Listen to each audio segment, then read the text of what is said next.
Minä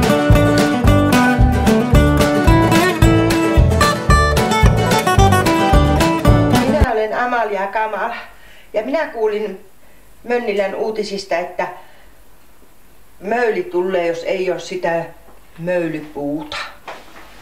Ja sitä minä outan. Matkalaukunkin olen pakannut jo valmiiksi.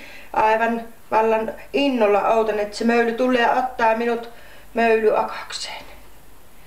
Ja jos se möyly ei tule, niin uutena vuotena minä sitten menen sinne möylypuukauppiaan luokse ja otan siitä miehen itselleni Amalia Kamalalle annettuja lupauksia ei petetä niin vaan.